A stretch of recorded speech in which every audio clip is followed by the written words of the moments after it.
முதலமைச்சர் அண்ணன் தளபதி அவர்கள், கழகத்தின் தலைவர் அண்ணன் தளபதி அவர்கள் மறுபடியும் தூத்துக்குடியிலே நிற்க, மறுபடியும் உங்களோடு பணியாற்றக்கூடிய வாய்ப்பை எனக்கு வழங்கி இருக்கிறார். அவருக்கும் என்னுடைய நன்றியை தெரிவித்துக் கொள்கிறேன். இங்கே வரக்கூடிய நம்முடைய பிரதமர் மோடி அவர்கள் தேர்தல் நேரத்தில் வாரத்துக்கு 3 நாள் 4 நாள் தமிழ்நாட்டுக்கு தான் வரார். ஆனா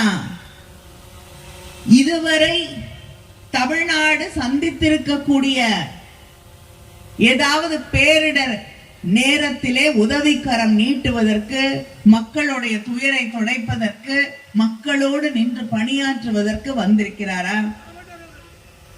வந்ததில்லை. சரி, அவர் கூட வரல. அமைச்சர்களை அனுப்பினார்.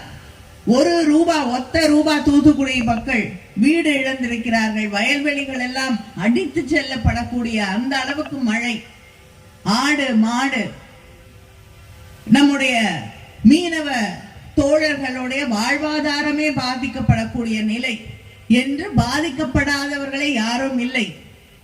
வியாபாரிகள், சிறு குறு தொழில் செய்யக்கூடியவர்கள் அத்தனை பேரும் பாதிக்கப்பட்டார்கள். வீடு இழந்து நடுத்தெருவிலே மக்கள் கண்ணீரோடு நின்று கொண்டிருந்தார்கள். ஒன்றிய அரசாங்கம் இன்னைக்கு வரைக்கும் 1 ரூபா கொடுத்திருக்காங்களா? கொடுக்கவில்லை. நம்மை பற்றி அக்கறை இல்லை, கவலை இல்லை. நிதி அமைச்சர் ஏதோ அவங்க கிட்ட நம்ம போய் பிச்சை எடுத்துக் கொண்டிருப்பது போல நம்மை அவ்வளவு தரக்குறைவாக பேசுகிறார்.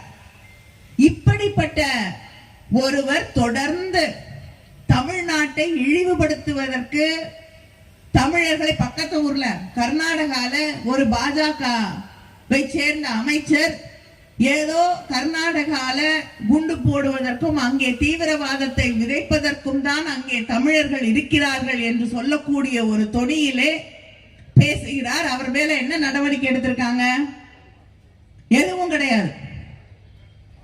ஏன்னா மக்களை பிரிச்சு ஆளுறத, மக்களுக்கு இடையே பிரச்சனைகள், குழப்பங்கள், வெறுப்பு, இதைத்தான் அவர்கள் விதைத்த அரசியலாக்கி கொண்டிருக்கிறார்கள். எத்தனையோ காலமாக தமிழர்களும் அங்கே இருக்கக்கூடிய கர்நாடக மாநிலத்தில் இருக்கக்கூடிய மக்களும் ஒன்றாகத்தான் வாழ்ந்து கொண்டிருக்கிறார்கள். தமிழ்நாட்டில் பல்வேறு இடங்களை சேர்ந்த மக்கள் இங்கே வந்து பணியாற்றுகிறார்கள், வாழ்ந்து கொண்டிருக்கிறார்கள், ஒற்றுமையாக வாழ்ந்து கொண்டிருக்கிறோம். எந்த மதமாக இருந்தாலும், எந்த மொழியை சேர்ந்தவர்களாக இருந்தாலும் இங்கே வாழக்கூடிய, நிம்மதியாக வாழக்கூடிய, பாதுகாப்போடு வாழக்கூடிய ஒரு நிலையை உருவாக்கி வைத்திருக்கிறோம். ஆனா இதையெல்லாம் கலைக்கக்கூடிய வகையிலே தொடர்ந்து அரசியல் செய்து கொண்டிருக்கக்கூடியவர்கள் நம்மளுடைய பிள்ளைகளுடைய எதிர்காலம் பாதுகாப்பே இல்லாமல் மாறக்கூடிய ஒரு சூழலை எப்படி மணிப்பூர்ல உருவாக்கி வச்சிருக்காங்களோ, எப்படி அவர்கள் ஆட்சி செய்து கொண்டிருக்கக்கூடிய அத்தனை மாநிலங்களிலும், குஜராத்ல எப்படி கலவரங்களை உருவாக்கினார்களோ அதை தமிழகத்திலே நடத்தி பார்த்து விட வேண்டும் என்ற கனவோடு அவர்கள் வந்து கொண்டிருக்கிறார்கள் என்பதை நாம் புரிந்து கொள்ள வேண்டும்.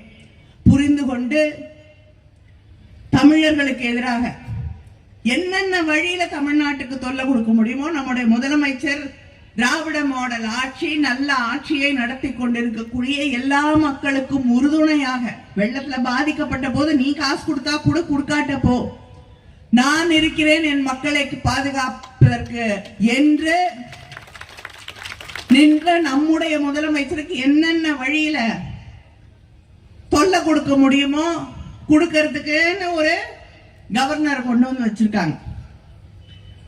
இந்த கவர்னரை வழிக்கு கொண்டு வருவதற்கு கடைசியில சுப்ரீம் கோர்ட் தான் சாட்டை எடுக்க வேண்டி இருந்தது.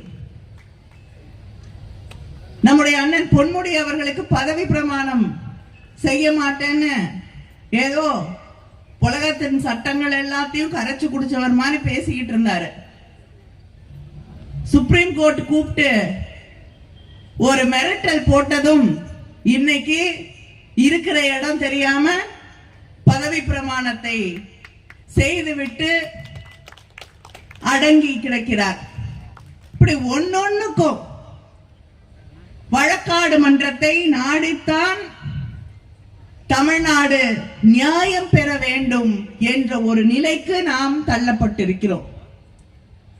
எல்லா முதலமைச்சர்கள், ஆம் ஆத்மி கட்சியுடைய டெல்லி முதலமைச்சர் கேஜ்ரிவால் அவர்கள், ஜார்க்கண்ட் முதலமைச்சர், ஆம் ஆத்மியுடைய துணை முதல்வர் என்று தொடர்ந்து அவங்களுக்கு எதிராக இருக்கக்கூடிய தமிழ்நாட்டு அமைச்சர் செந்தில் பாலாஜி என்று தொடர்ந்து யார் யாரெல்லாம் அவங்களுக்கு எதிராக எதிர்த்து கேள்வி கேட்கக்கூடியவர்களாக இருக்காங்களோ அவங்களை எல்லாம் சிறையிலே அடைப்பது, வழக்கு போடுவது, காங்கிரஸ் கட்சியுடைய அவர்களுடைய அக்கவுண்ட் எல்லாத்தையும் இன்னைக்கு முடக்கி வைத்திருக்கக்கூடிய நிலை. தேர்தல் நேரத்தில் அவங்க பணம் எடுத்து செலவு பண்ணிடக்கூடாது என்று எப்ப பார்த்தாலும் பயம். அவங்க ஏதோ அவங்கள பார்த்து நம்ம பயப்படணும்னு ஆசைப்படுறாங்க. நீ என்ன சிறைக்கு அனுப்பினாலும் என்ன பண்ணாலும் இந்த நாட்டு மக்கள் இனிமேல் உங்களுக்கு பயப்படுவதாக இல்லை. என்ன வந்தாலும் பார்த்துருவோன்னு எப்படி விவசாயிகள் தலை நிமிர்ந்து நிற்கிறார்களோ, இங்கே இருக்கக்கூடிய ஒவ்வொரு மனிதனும் இந்த நாட்டிலே உங்களை எதிர்க்க தயாராக விட்டான். வீட்டுக்கு போறதுக்கு பேக் பண்ண ஆரம்பிச்சிருங்க. ஏன்னா விரைவிலே வீட்டுக்கு அனுப்பப்படுவீர்கள். இங்கே பேசும் பொழுது குறிப்பிட்டார்களே, முதல்ல நீங்க போடக்கூடிய ஒவ்வொரு ஓட்டும் பாஜகவுக்கு போடக்கூடிய வெடி என்பதை நினைவிலே வைத்துக் கொண்டு இங்கே இந்த தேர்தலிலே களப்பணி ஆற்றுவதாக இருக்கட்டும், வாக்காளர்களை வாக்குச்சாவடிகளுக்கு அழைத்து வந்து வாக்களிக்க வைப்பதாக இருக்கட்டும், அது நம் ஒவ்வொருவருடைய கடமை என்பதை உணர்ந்து கொண்டு நாம் பணியாற்ற வேண்டும். இந்த நாட்டை பாதுகாக்க வேண்டும் என்றால், தமிழ்நாட்டை பாதுகாக்க வேண்டும் என்றால், இந்த மண்ணிலே ஒரு இடத்துல கூட பிஜேபி என்பது இரண்டாவது இடத்துல கூட வந்துடக்கூடாது என்பதை மனதிலே வைத்துக் கொண்டு நாம் தேர்தலிலே பணியாற்ற வேண்டும். நன்றி, வணக்கம்.